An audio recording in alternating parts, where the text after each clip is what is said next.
Welcome to Black Businesses Matter, a podcast about why Black businesses matter and the benefits of collaborating and advocating for Black businesses to drive impact. Each episode will cover legacy, hope, Black joy, funding sources, cultural shifts, equality, and so much more. Known as the brand maven who transforms organizations with her storytelling prowess, meet Larvetta L. Lofton, host of Black Businesses Matter. I am Larvetta Lofton, your host and the founder of the L3 Agency. We will provide inspiration and action while spreading some joy to a thriving community of Black business owners and leading thought leaders.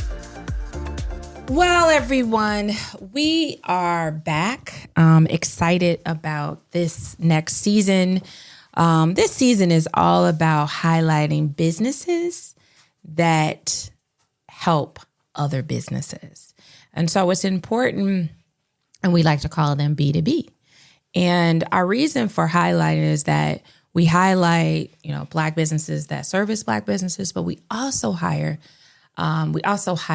thought leaders who support Black businesses, who have small businesses. And I think it's important, this segment, because one of the things that has been huge, if you guys have been tuning in and rocking with us, is that, we want to make sure that there isn't a shortage of identifying top Black businesses that you can do business with, that you can collaborate. And so our next guest, guys, I think you should know her. You all know we are out of Chicago. As you all know, I'm a founder of the L3 Agency, and we are a marketing and communications company, and we service businesses.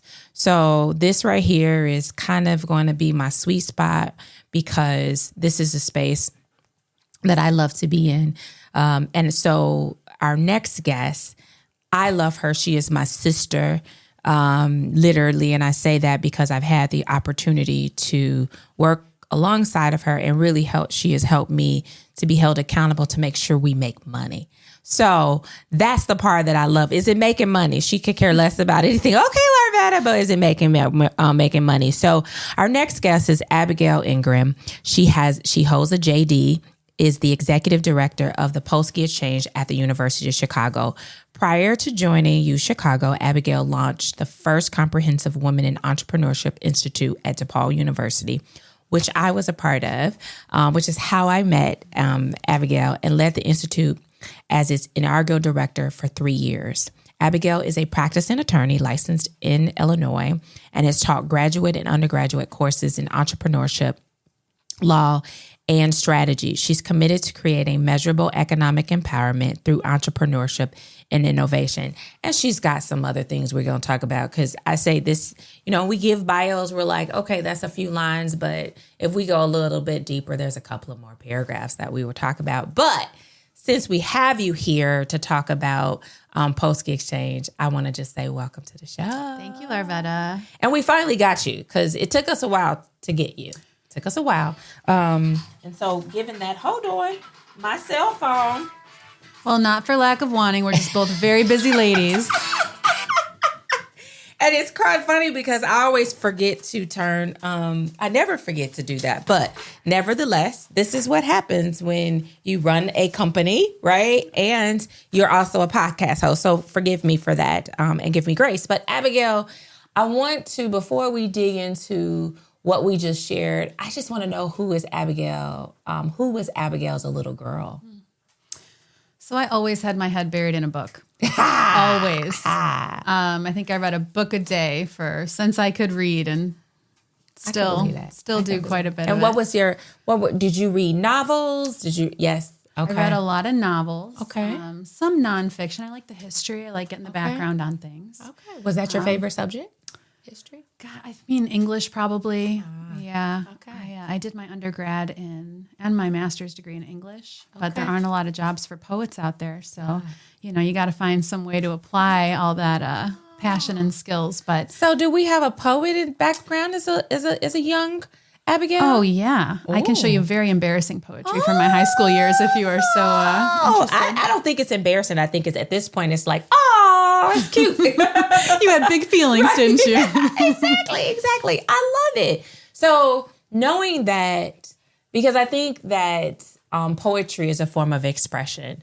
And do you find that that's who you are today? Like you express your feelings very well?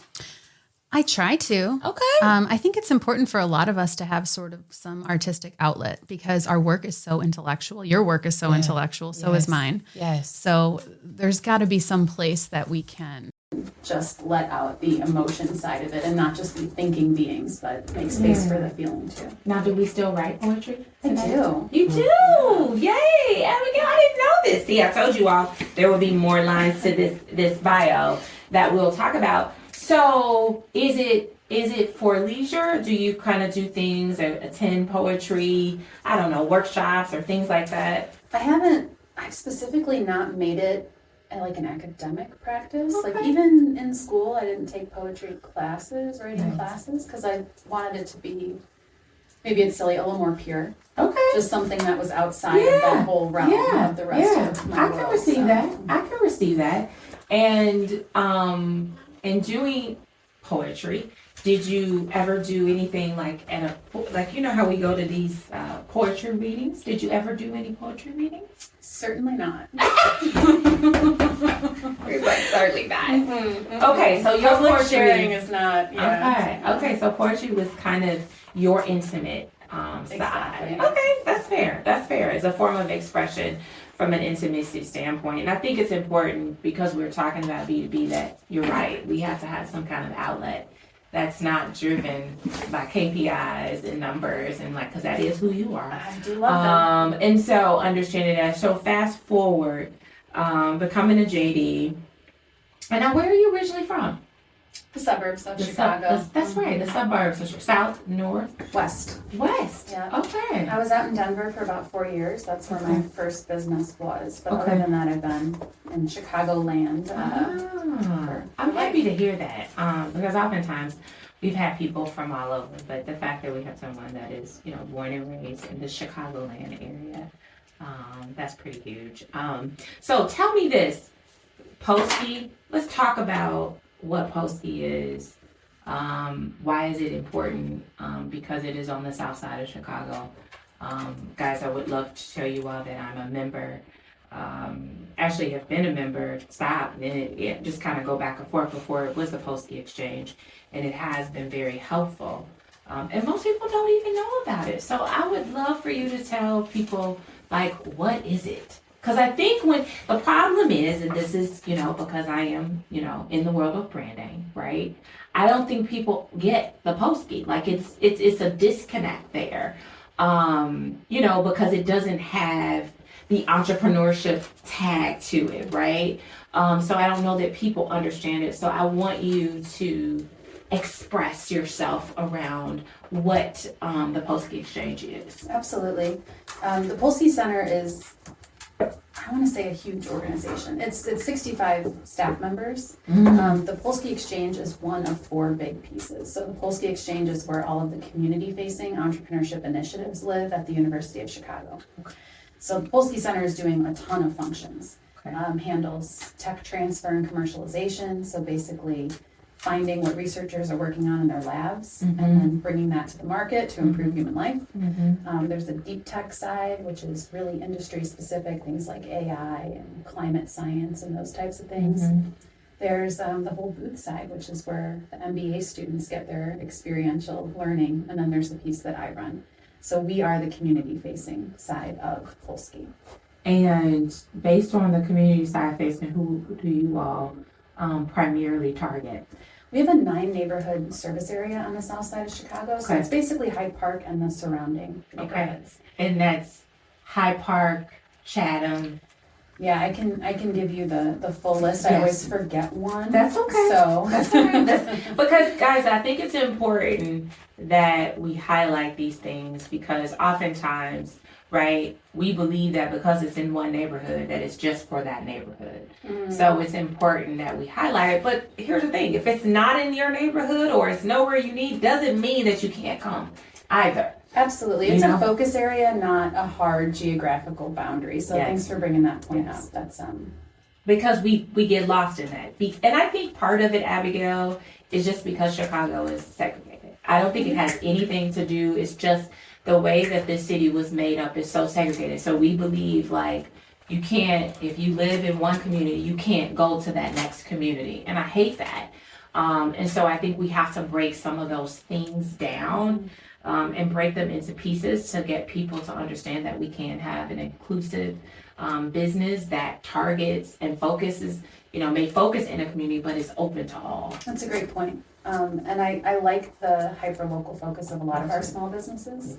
One of the things that we're looking at is how to plug in e-commerce and other things like that so that people not only benefit their immediate communities, but they also have the market reach and can bring innovative products and services beyond their neighborhood boundaries. And so let's go back to the neighborhoods, the focused neighborhoods. I want to make sure everybody knows that. All where right. the I'm gonna focus not areas. be able to pull it up now that I'm here. So you're right. It's Chatham, Washington Park, Woodlawn, South Shore. Okay. Um, South Shore is a good one. That's good. yeah.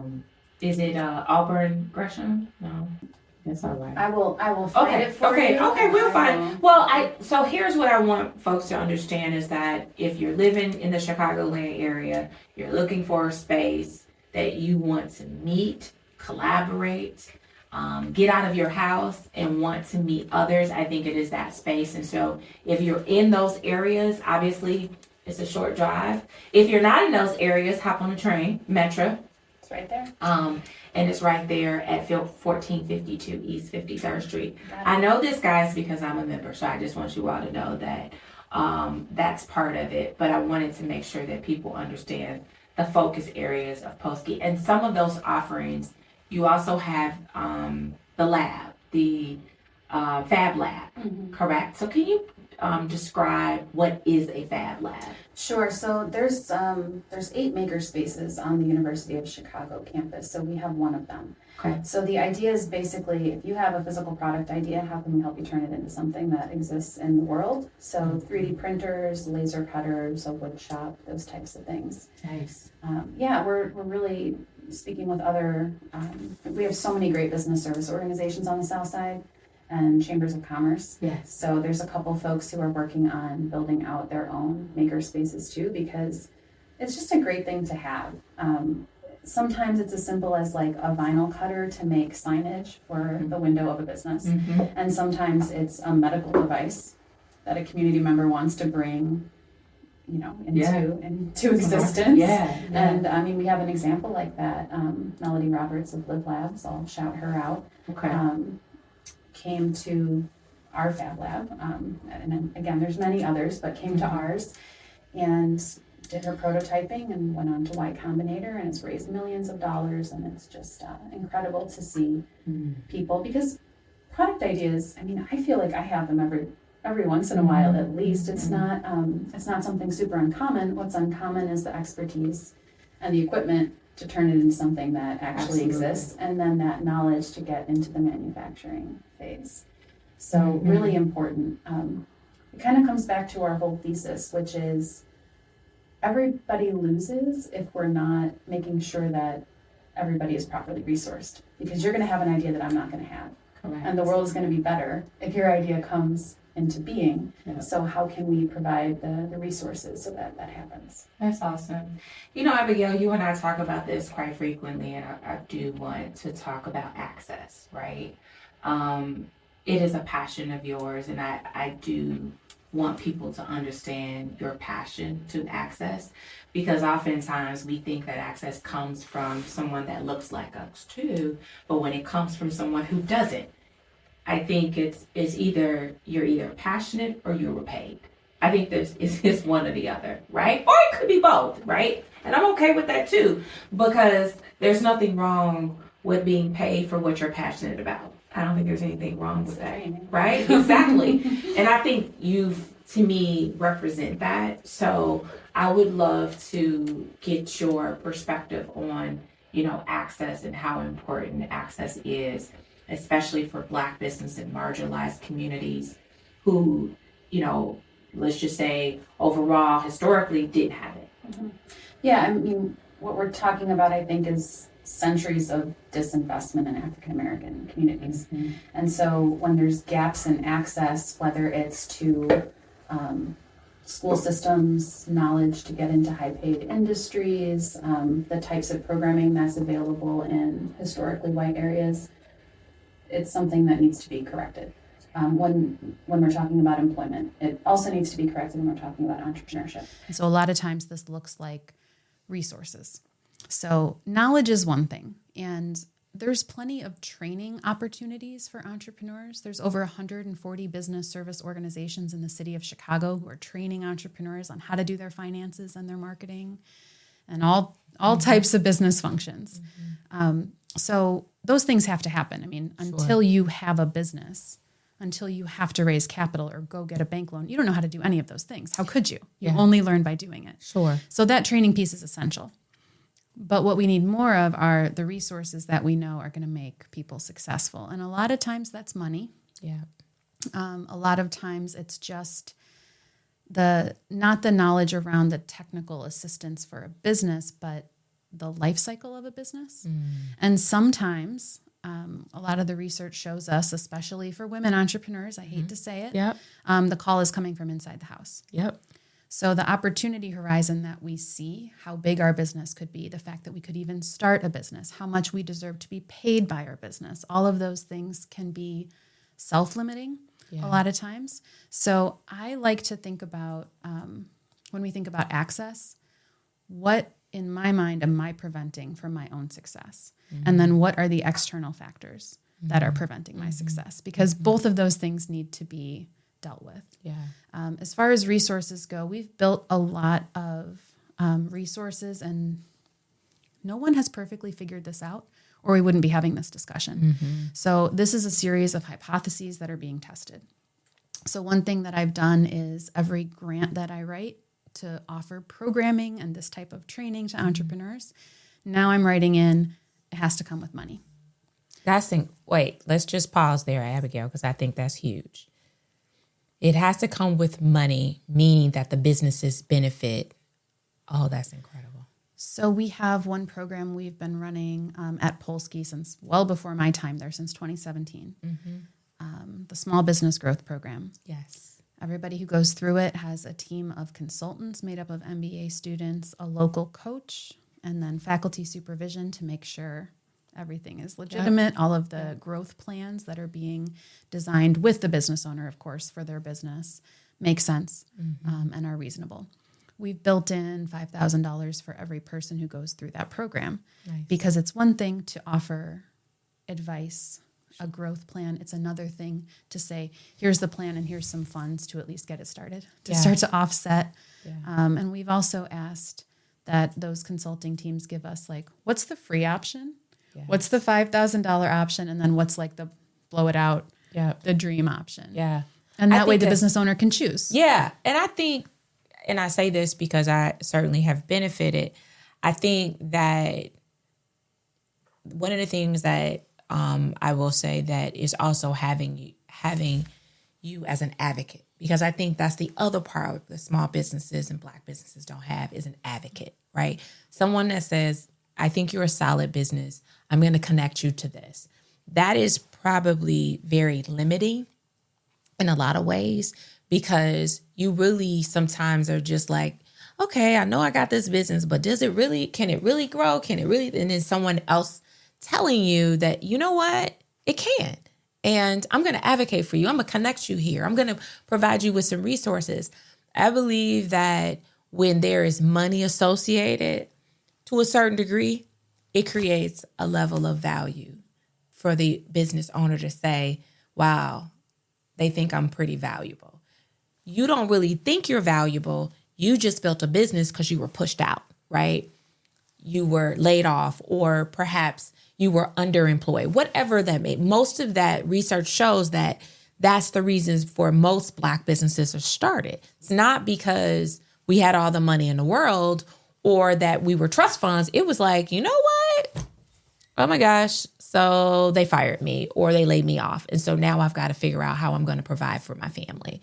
And I think it's important to highlight that piece in the small growth program, which I think is dynamite, because I think, so many, I guess, higher education institutions are doing a lot of that.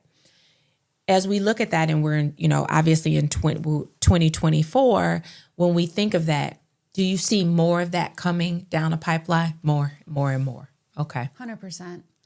Especially for institutions of higher learning, because we're trying to figure out what is our place in society going forward. Yeah.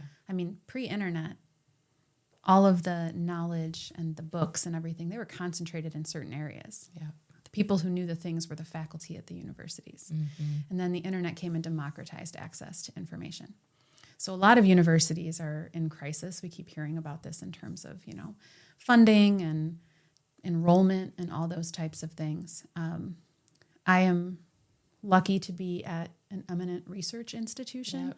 So it's not a concern necessarily, for where I am currently, but it still is a social question. What do universities mean to society going forward? Yeah. And so I look at my role, and the university has made a commitment to the Southside community. Yes. And this happened in 2015, and it was Michael Polsky, which is where we get the name, whose gift brought together all of the entrepreneurship initiatives at the university. Thanks, Michael Polsky. Honestly. And from there, it was another way of expressing the university's mission. Yeah. Was how can we support the economic development in the neighborhoods around us? Yeah. So I'm really thrilled to be there. It's not, no one conceives of the work really as charity or anything like that. This is a way for us to expand the university's mission, which is to improve human life. And I want to add this. Obviously, I've had the pleasure of being a part of the small growth program and, of course, being a member of Polsky. The one thing that I just want to highlight, because I think it's important, is that the students want to work on the small. That's the part that is outstanding, because it's not, I got to go to class. I don't want to be here. They 100% do it. And I'll share with you, Abigail, I'm sure you still have that program where you buy an intern, you get one free. I don't know if they still, but essentially, and I don't want to call it buy intern, but what ends up happening is that you get an intern. If you buy one as a small business, you would get two. They would give you two for the whole full school year. And I benefited from that program and had an amazing student. I love her. In fact, she texted me recently, which is, that was probably 4 or 5 years ago. Found out about my mom. And so she texted me, but one of the things that she enjoyed, she was an artist, smart, majored in economics, but she wanted to have this side of her coming from where she was coming from. Her parents wanted her to go kind of that route of economics, right? She's at, University of Chicago. We're not going to do art, right? And so she was able to contribute greatly to the company, and I love her for it because she was also a minor in English. So she was writing a lot, but she particularly, that was different. She was, from an economics and then English. It was kind of like a mismatch in some areas, right? But the one thing that I love with all of the students I've ever worked with, they want to be there. It's not like, this is not something I really want to show up for. Never did I ever experience I am not able to show up. They're brilliant. Yes. They really are. Yes. But it's a great example of one of my favorite things about the Small Business Growth Program, and we have a few other programs that we're leveraging student talent. Mm-hmm. The university and the students are getting as much out of that as the business owners are. Yes. A lot of our MBA students are in banking or consulting, and they have, they're very, very smart. They have some job experience that they're coming in with, but the operational knowledge is what the programs are feeding into them. Yeah. And that's what they need to advance their careers. Yeah, correct. So without working with you, businesses like yours, they're not going to be able to achieve their goals either. So it's just a great example of the the mutual relationship between the university and the community, because the university benefits as much from that community engagement. And I don't think we've heard it from that kind of viewpoint and that vantage point. So I'm glad to hear that, because, I stay a student in my business because I just believe, to me, I feel like that's the secret to success, because the world is evolving. You're still the business owner, but you also have to pivot and evolve when necessary. And so you have to be in rooms where people are saying, you may want to consider this. You may want to look at this. And so I think that it is important for people to have succession plans and things like that. And what's your exit strategy and all of those things. And I don't think, honestly, and I do want to address a couple of things that we see in the trends and obviously as we go into 2024 that people need to look out for.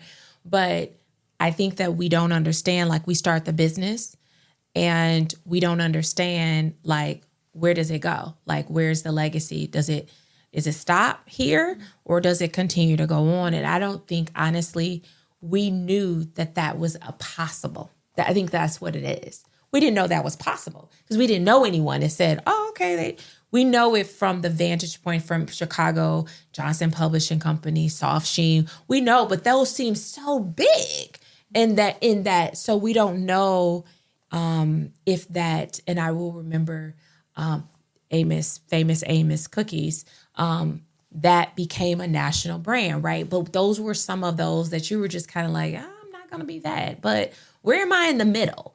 And so I do want to say that a lot of the programs really allow for you to have that conversation on where does this go? Exit strategy. Do you want to be acquired? Do you not want to be acquired? Like, really understand it. Do you really want to just be a solopreneur? Are you comfortable with that? And I think having these programs for you to really think critically about how you see your business. What I do want people to understand is that small businesses does not mean you have to play small. Absolutely. And depending on what your NAICS code is, a small business can be $250 million, which to me is quite impressive. Significant amount of money, quite frankly. I agree. And I think, and I say this, Abigail, because I had the pleasure of sitting down with Mayor Rahm Emanuel a few years ago. And one of the things that we talked about is I felt like we needed to designate micro businesses, small business, enterprise. I said, because as Black businesses, we're typically micro, okay? That's whether we're making $40,000 a year to $150,000, we're micro. We didn't know that. So what happens is a small business at one point is the Red Lobster brand. Like at one point, they were a small business. So you take them, next to, a Virtue restaurant, right, chef? And you take that big, significant difference. So how do you put them in the room and this Black business that's literally like this? And so I think, how do you guys help to mitigate some of that? Because I think it is an issue. And I remember talking around, which he was responsible for lowering the LLC, because these were real issues, real. That was a big deal. That was $400 to $150. Correct. Big deal. And so I shared with him, that's policy making that needs to happen, that to me should happen, because a micro business needs looks very different from this enterprise business. And that's okay. But sometimes us being in the same rooms is as aspiring, but also is also frightening at the same time, because you also don't believe that you could get there too. Yeah. So I would love to get your perspective on that. So every business starts out as a small business. Target was a small business. Walmart was a small business. Yeah. I mean, for most entrepreneurs that I speak to, it comes down to, why are you doing it? And then where are you going? So the why you're doing it, and you touched on this a little bit before, there's a few different reasons that we actually are crazy enough to undertake entrepreneurship as a lifestyle. So I think about it in three big categories. There's those who are necessity entrepreneurs. Okay. And they need to replace their income because they lost their job. Maybe they're having a hard time finding a job. because of a criminal history or caretaking duties or any of those types of things. They can't fit into a normal schedule, whatever the reason happens to be. There are people who become entrepreneurs because that's the best path for them to make money.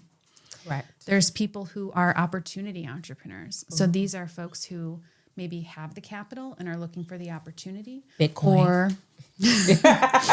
Or they're working in industry and they're like, why doesn't this exist in the biomedical field? Yeah. They see an opportunity because they're working in an industry that's in a growth phase. Yeah. And then there's this new rise of these entrepreneurs that people are calling generative entrepreneurs. And those are folks who are trying to keep the world going and improve it. So the idea, a lot of sort of the L3C or B Corps or not-for-profits, those are the entity types that sort of ring with that. Okay. But you can be an LLC or a corporation and still do great work, of course. I don't know that your choice of entity changes any of that beyond tax status. But I like that. It's called generative? Generative entrepreneurs, is the big rise. And I speak with so many entrepreneurs who are starting a business because they see how the world needs to be better and how they can attach revenue streams to it. I love that. So that's kind of the why, like, why are you doing it piece? And then the where you're going with it piece is, where do you see yourself in 5 years? Have you sold your company and you've got an umbrella drink in your hand? Are you building a team? Are you managing people? Or do you just love doing the work that you started your company to do and you don't want to deal with employees? Yeah. And those are all perfectly respectable answers. That's good. As long as you take the time to think through what it is that you want out of your entrepreneurship journey. First of all, I love when we can identify these levels, buckets, categories. I'm a category. It gives us the illusion of understanding and control over things that are very complicated. Yeah. So I do like that a lot.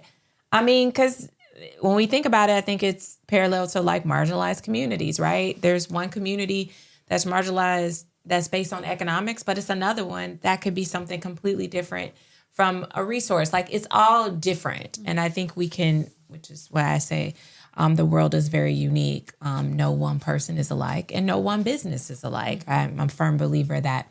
I do want to switch gears a little bit because I know we've got a little bit of time. Is, you know what happened with Fearless Fund and all that. I really, because of that, we see, trends, right? We're in 2024. Many people give money to Black businesses specifically, whether it's money, whether it's resources. I remember during COVID, we helped 3 businesses to get online. We didn't charge them. We helped them. We walked them through that process. We did it, just merely because we wanted people to know that they can have another option to be able to make some money for their families. So as an attorney, what do you think that those that do this, whether it's hyperlocal or it's local, what should they really be considering if they're giving out some kind of money or resources? So I'll start with my standard disclaimer, which is I am an attorney, but I am not your attorney unless we have a signed engagement letter. I love it. Take it from an attorney. I love it. So nothing that I say should be construed as legal advice. All right, disclaimer over. So what happened with Fearless Fund, and just in case people aren't familiar, they were giving out $20,000 grants to Black women-owned businesses. And they ended up being sued because there was purportedly discrimination against other demographics of people because the grants were not available to them. Yes. So it's gone back and forth. Basically, I believe the latest news on this at this point is that the grants are not allowed to be given out because of this issue. Yeah. So when people want to make gifts or they want to support Black-owned businesses, I would think about the potential to invest in businesses even more so than providing grants. Okay.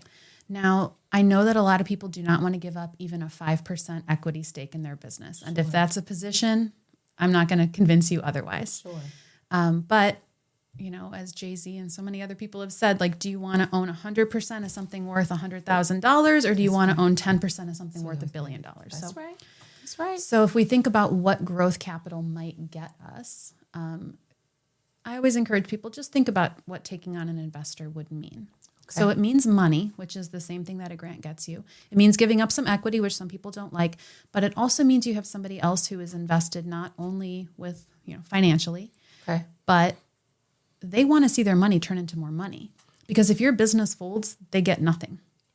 So you have somebody who is investing their time, their resources, their advice. They're finding other mentors. They're finding guidance and new resources for you because they want their money to grow. So there are options to go after grants. And if it's a good grant opportunity, if you run the math and you're the business owner and you decide that this is worth my time, I'll do it. If you're going to spend 20 hours writing a grant for $5,000 and that 20 hours you could make $10,000 in sales, then I might have a little bit of a question for you. But think about investors. And the issue that we have in Chicago is people think we don't have a strong angel investment culture or venture capital culture. Yeah. We have investors here. It's growing. It's only growing. A lot of people don't know that they can be investors. And so this is the other side of really some change that we can make. So to be an accredited investor, to invest in a business, you need to have $1 million, gulp, but you need to have $1 million in assets, not including your primary residence, or you need to be making $200,000 a year or $300,000 if you have a spouse. So there are some bars there. There's some hoops to jump through. However, there are so many people who meet that criteria who don't know that they are an accredited investor. So when people are looking at where opportunities are, should I buy some more stock? Should I buy a property? Investing in businesses and actually using your capital as venture capital is an amazing option if you find a business that you believe in. I mean, I think you just broke down some stuff that people just don't know. So let me say that, especially for our businesses that target businesses and understanding that. So and I want to say this, I want to say effective. Let me say that. Is it effective for a small business to give out money as opposed to probably saying, give us a equity in your business? Is that what you would, I know advise, I'm not saying that you're giving advice, but is it better? So if I'm business A and I want to give out $2,500 or let's just say $5,000 to Black businesses, should we start having the conversation of equity? I encourage it. So get an attorney involved because I don't know any of the entity types or details in our hypothetical scenario here. But institutional investment by one business into another is a great way for both businesses to grow. You can also do joint ventures where you're starting a company together. I'm really hoping that we see a ton more of this as we know the Obama Presidential Center is being built. In order to get that started, I believe there are 5 contractors who formed a joint venture. One of them is a national known name. 4 of them are local Black-owned construction firms.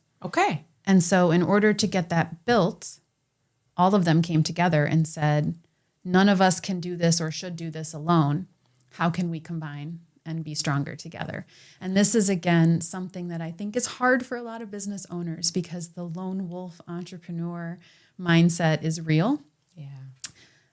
But if there are contracts that you can get, if you see an RFP and you're like, my capability statement does not fit that. But if I partner with one other business, if I make friends with a competitor, we're both going to get so much more capital because we've just doubled our capabilities. I mean, you're singing my song because I strongly believe that. I don't think it's about competition. It's about collaboration. And we say this specifically for this podcast, really getting that out of your mind.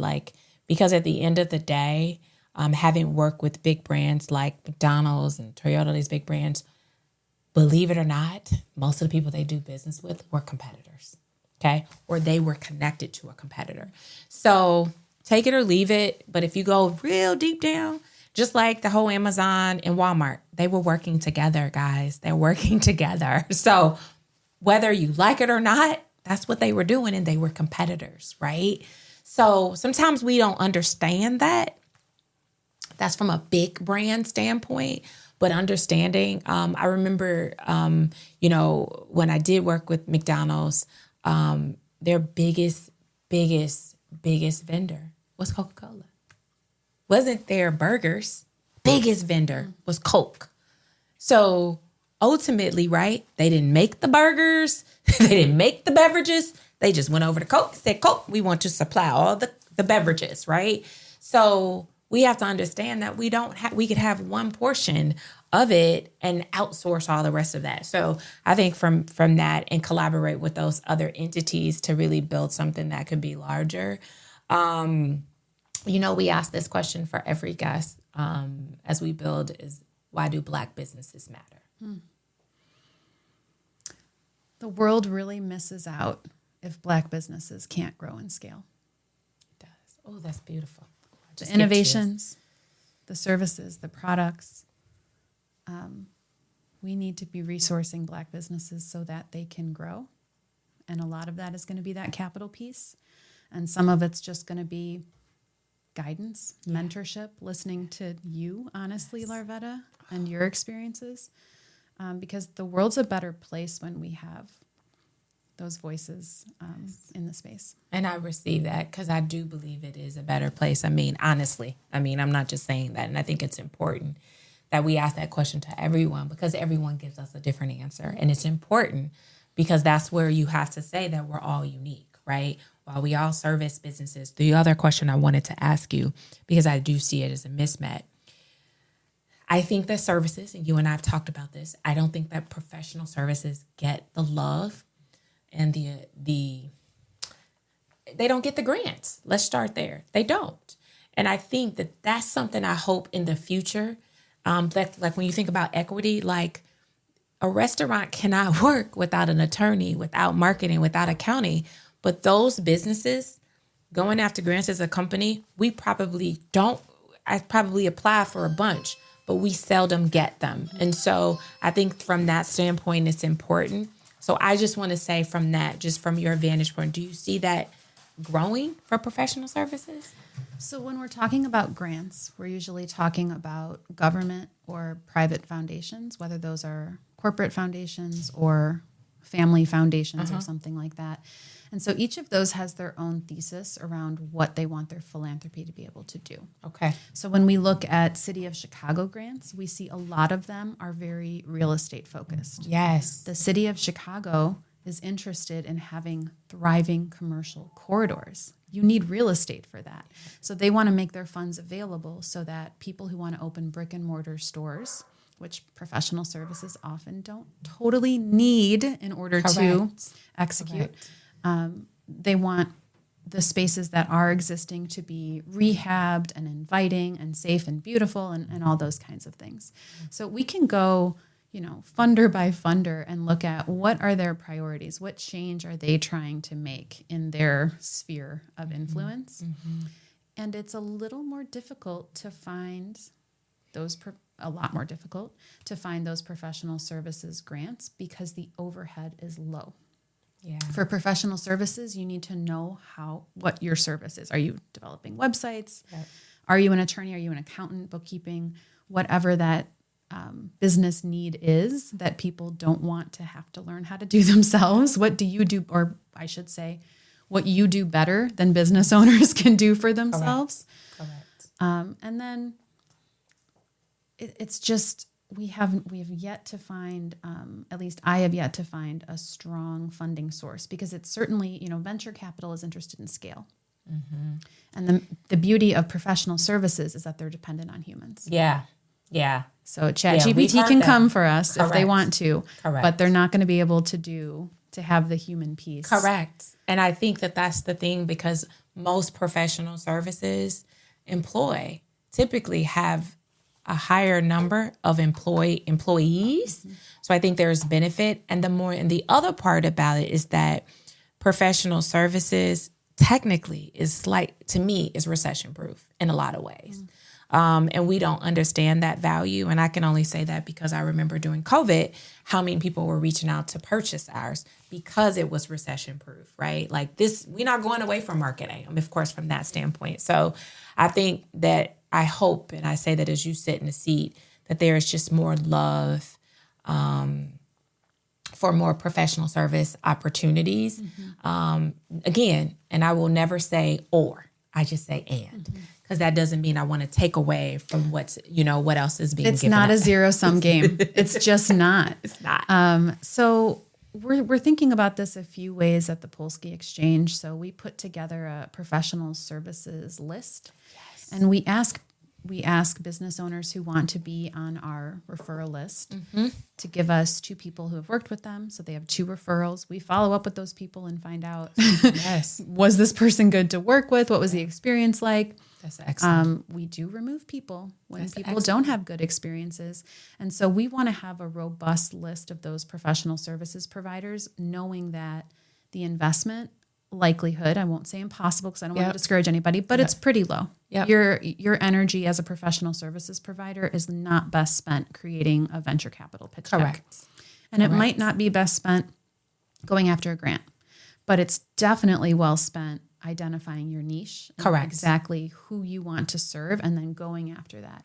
So if we have professional services providers who are operating without a target list, who are their ideal next 10 customers, and spending, if you are the CEO, AKA lead salesperson, spending your time, at least 20% of your time going after and making sure that you can secure at least half of that target list, that you're kind of doing a disservice to your business. Absolutely. I try to always, I'm a silver lining finder. Yes. I always try to find it. Yeah, you do. So I think one good thing about the lack of outside funding is that it really incentivizes people to go make money. It does. With their contracts. That's true. I totally agree with you.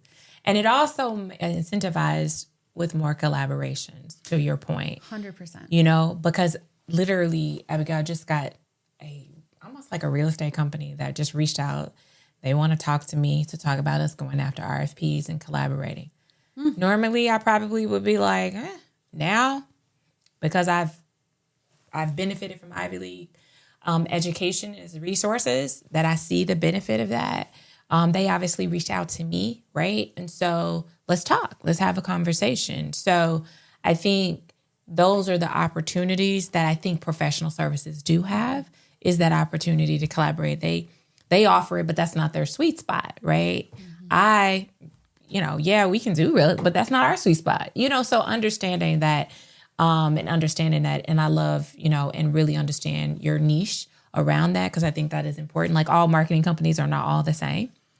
And we all have a special. It would be exhausting to be a full service in every industry at every stage. Correct. I mean, it's just not. It's not possible, and it's not sustainable. Let's just call it that. It's just not sustainable. Yep. So Abigail, tell us, what brings you joy? Ooh, joy. I would say lately it's just being outside. Even in this cold weather, something about the fresh air. I could see that.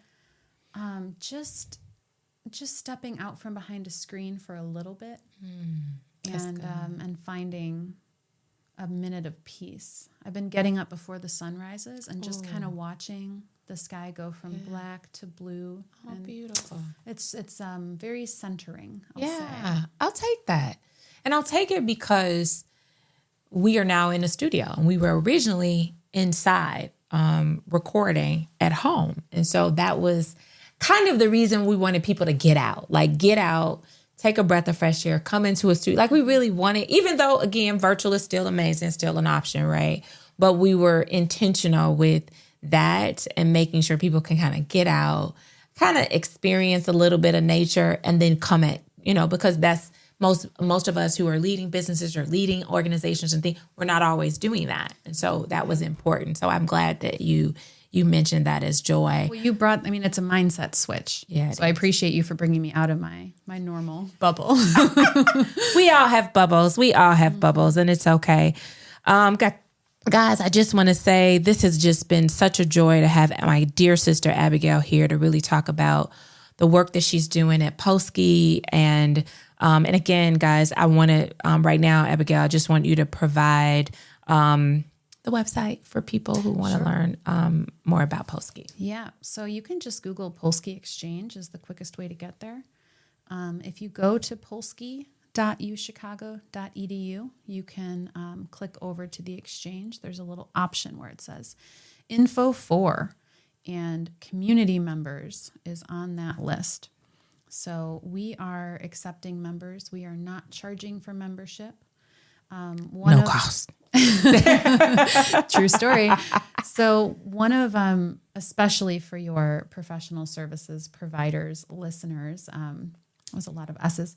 What I want to make sure to mention is, that this industry is all about your network and the contracts that you can find and secure and who you know. That's right. So having a really strong network is going to be a huge predictor of the success of any new or existing B2B business. Yeah. So one of the things that we really try to do is make sure that we are providing those touch points and opportunities to engage. Through some of our programs, we have intentional procurement meetings and things like that where we're bringing in big corporations so that they can talk to our local businesses. It's important for university spin-outs. Yes. For some of the new startups that are just coming out of the University of Chicago, they should know that their accountant can be right down the street. Yes. In Hyde Park or in South Shore or anywhere on the South Side. They don't have to go to an office building in the Loop. Correct. To find that. Correct. So really, I invite people to join our community, and particularly because your services are needed. Yes. Every business needs professional services. That's right. And if you are not a professional services business and you're wondering how you can start to afford those pieces, we're happy to welcome you as well. And again, no cost. I just want you guys to understand that that's a very huge piece to bring up, no cost. And I also will add to Abigail's additional description of the offerings is that every month they do the morning. Every month you all have them. It's in the mornings, the networking. Yeah, and we're going to start doing that by industry. Nice. So I'm excited about it. We have people indicate which industry they're in when they join. I love it. We want to bring all our real estate people together. Yes. And we'll do some crossover too. Yeah, but I think industry related, and so for people to cross pollinate if they want to, right? From there. So I love that. I absolutely love it. So I just want you guys to know that there's networking opportunity, and if not, go to Eventbrite. You guys normally use that. So if you want to look for Polsky in there for that and register. And again, that's free. Mm-hmm. So I just want to throw that out with you guys that all this stuff is free. Because oftentimes we're always like, oh, I don't. And again, it's your time that you need to invest in you and your business, because it does require you to take time away from your business to be able to gain some information, but it's worth it and it's valuable. That's why, like you said, no cost, not free. Correct. Because nothing is free. Correct. I agree. I love the no cost versus the free. Mm-hmm. I do too, because free takes on a different personality. And we understand how valuable time is. Yes. Especially for our professional services provider, because a lot of us are billing hourly. Absolutely. We can literally quantify how much our time is worth. I agree. Okay, before I go, I definitely need to say, Douglas, Grand Boulevard. Yes, these are the neighborhoods, guys. These are the neighborhoods. Greater Grand Crossing, Hyde Park, Kenwood, Oakland, South Shore, Washington Park, and Woodlawn. Perfect. So I said Chatham. We work with the Greater Chatham Initiative quite a bit, and we have crossover into plenty of other neighborhoods, which is why I'm always kind of including the wrong technical folks there. But it's all South Side. We take plenty of West Side companies. We've got folks all over. So I love it. I mean, and that's the beauty of it is that they're taking all people, but they have a focus area. And I think that's important to be able to highlight. Guys, this has just been incredible. This is an episode that you may want to kind of save for yourself, because it was some great information and resources as you build out your 2024, or maybe perhaps you want to start a business, or maybe you don't want to start a business. Maybe you want to share this, but I think it's very helpful, especially if you live in Chicago. Thanks, Abigail. Thank you, Larvetta. Thank you so much, guys. I just want to say thank you so much. We appreciate you guys for listening and joining in. Please check out the Polsky Center.